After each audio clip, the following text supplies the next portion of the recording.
Hey folks, this is Riker with a gaming news wrap-up video where we discuss the happenings of the week. This week's topics include excellent news for RTS players, the drama between Doom's developer and composer reaching new heights, the slew of Diablo 4 interviews IGN is outputting, and more. As always, discussion timestamps can be found in the description below, but right before you skip ahead, just a quick reminder to ring that sub notification bell to be alerted to new Saturday episodes and stay up to date with gaming news highlights. But before we move on, a quick word from this video's sponsor, my Patreon supporters. I'm a bit late this year, but we're doing our annual Patreon poster. Everyone who's a Patreon supporter, even at the $1 level, by November 1st will get their name on the 2022 Patreon poster. Your name will be hanging up right up there behind me, and the poster will be for sale on my merch shop for anyone who wants to buy it. In case you haven't visited the merch shop lately, I recently added a new design that I call the Knights of the Raven. Links to all that below. Starting with some Activision Blizzard news. The company's Q3 results came in this week, and revenue is down. Its financial results for the third quarter of 2022 revealed reduced revenues compared to last year, with net revenues dropping from $2.07 billion to $1.7 billion. And net income dropping from $639 million to $435 million. The company attributes the drop to Call of Duty Vanguard not performing as well as they would have liked. The bigger surprise though was the fact that now 52% of Activision Blizzard's revenue comes from mobile. A year ago, only 40% came from mobile. Still a lot, still disproportionately a lot, but now it's over half. Is this the Diablo Immortal effect? Well, while most of the mobile revenue comes from King, the developer of Candy Crush, the extra 12% was likely helped largely by Immortal.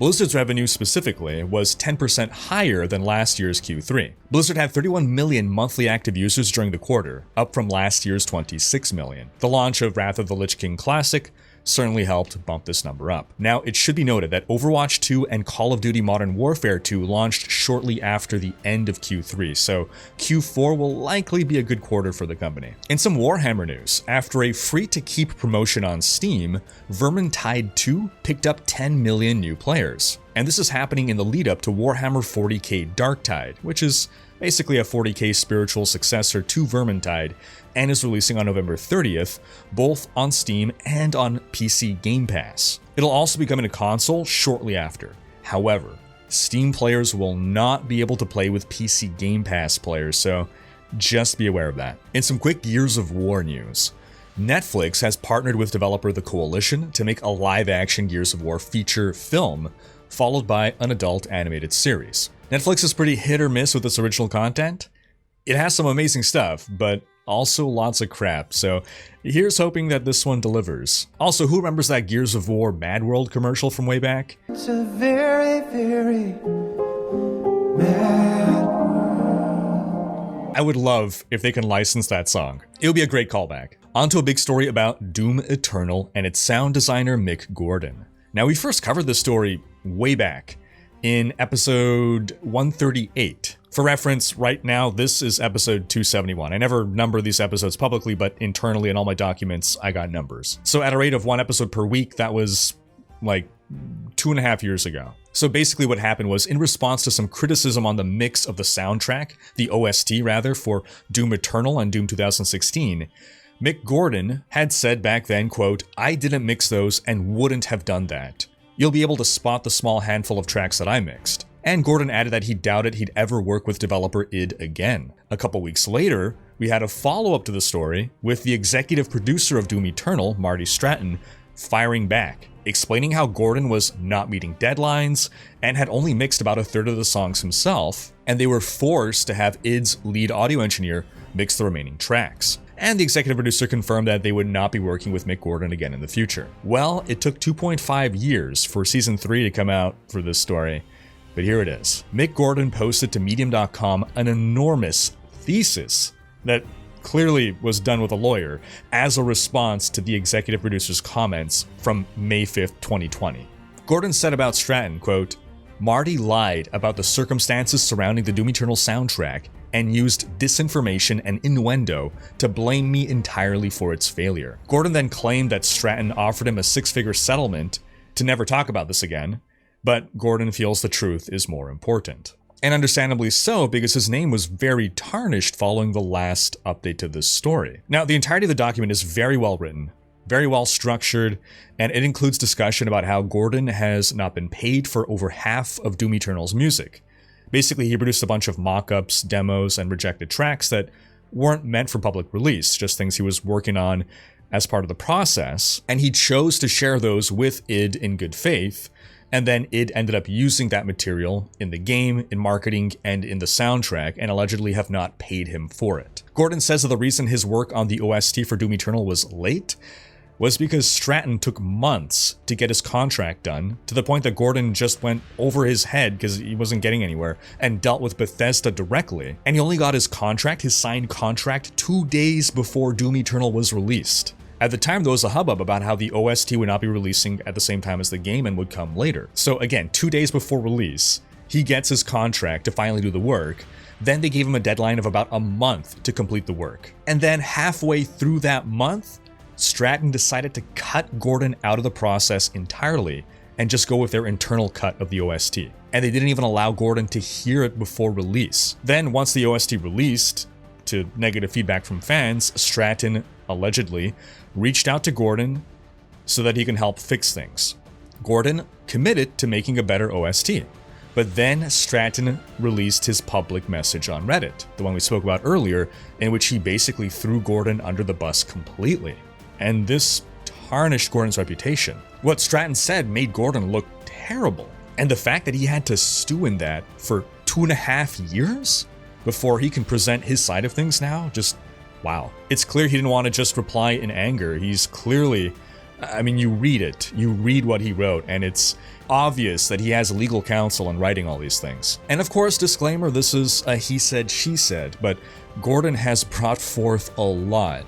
Let's see what id's response will be, so stay tuned for Season 4. Then in some StarCraft and Warcraft news, Xbox boss Phil Spencer expressed in an interview with Wired that if the Microsoft acquisition of Activision Blizzard goes through, he would be excited to talk to Blizzard about these older RTS franchises. When asked if he had any plans for StarCraft, Spencer said, quote, "The first thing I would say is I'm not allowed to make any decisions about what happens at Blizzard or Activision or King. So this is all just kind of talking and thinking about what the opportunity is. But you're absolutely right, not only StarCraft, but Warcraft, when you think about the heritage of RTS games that we're talking about here, specifically from Blizzard. And I don't have any concrete plans today because I can't really get in and work with the teams. But StarCraft was a seminal moment in gaming, right? From an esports perspective, from RTS on console perspective, and from just an RTS storytelling perspective in the genre.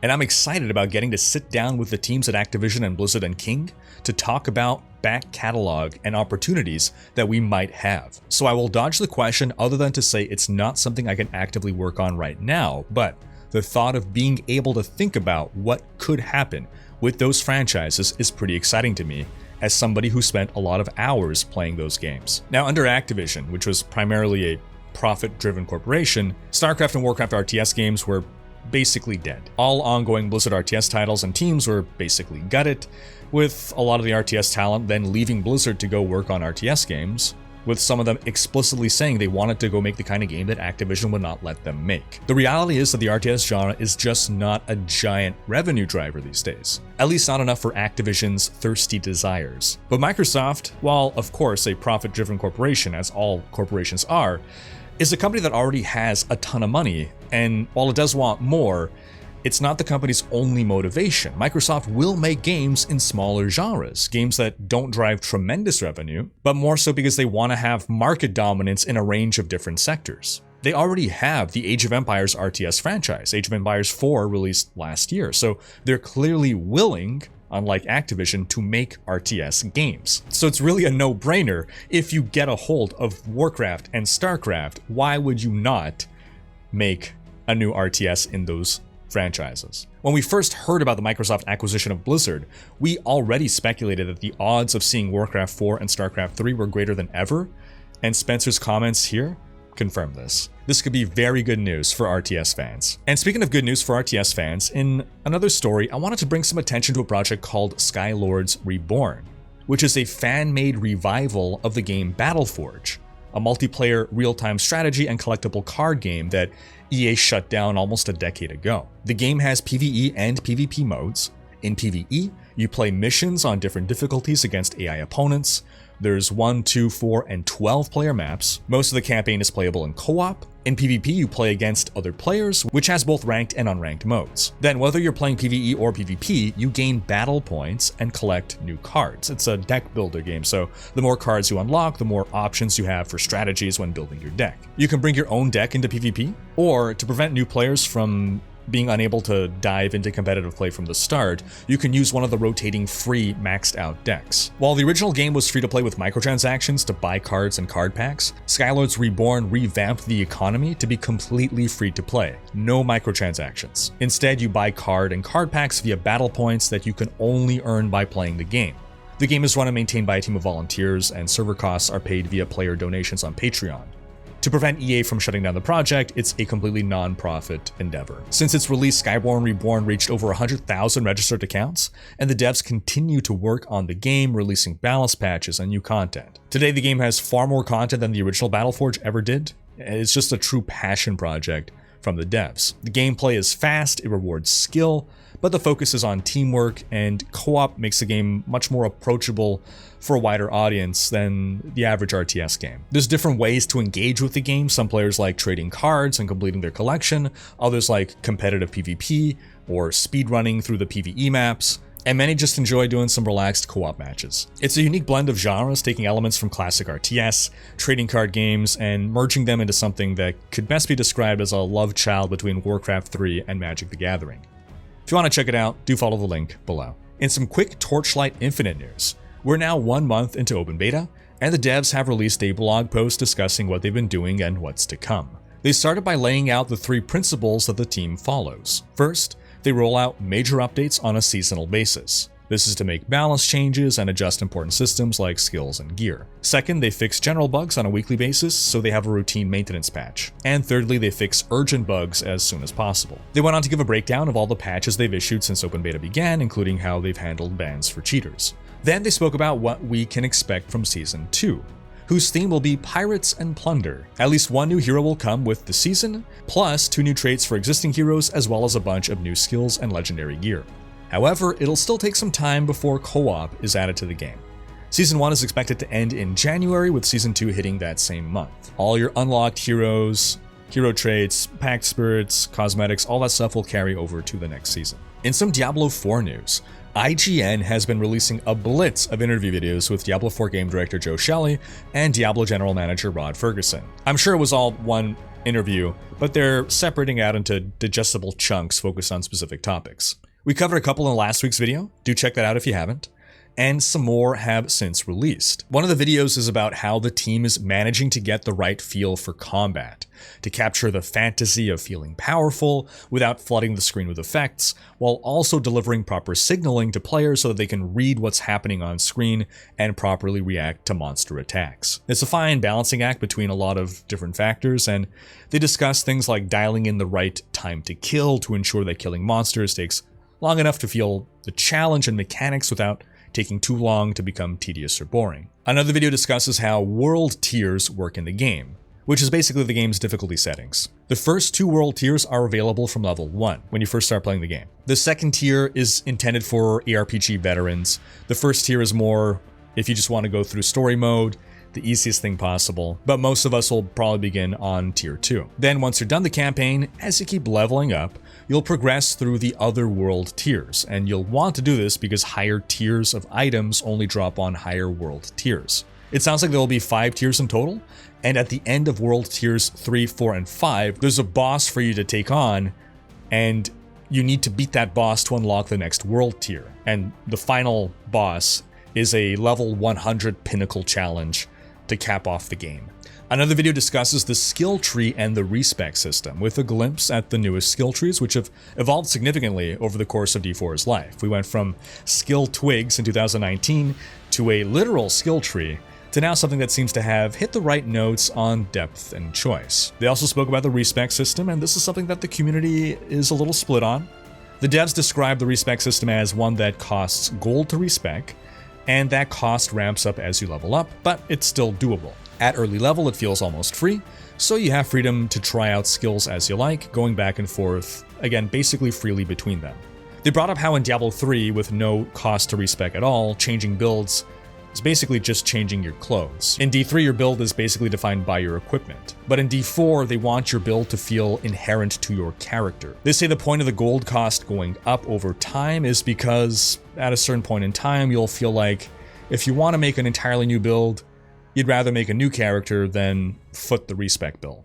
Rod gave the analogy of hardening cement. Over time, there's a sense of permanence that starts to happen the deeper you go into that character. And this last part is what's dividing the community. Some people dislike the idea of feeling forced to make a new character in order to try a new build. In Diablo 3, some players dislike being able to freely respec.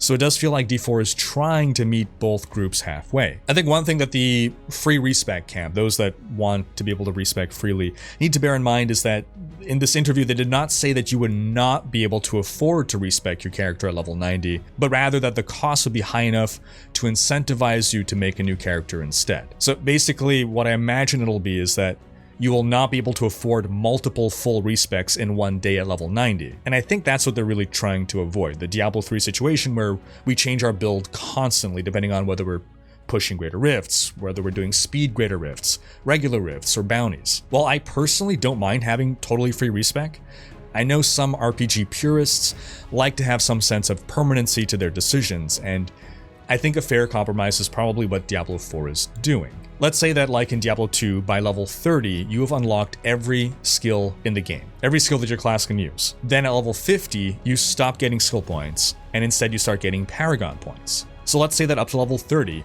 respecking is basically free, so you can fully test out all the different skills. Then from level 30 to 50, respec costs a little bit.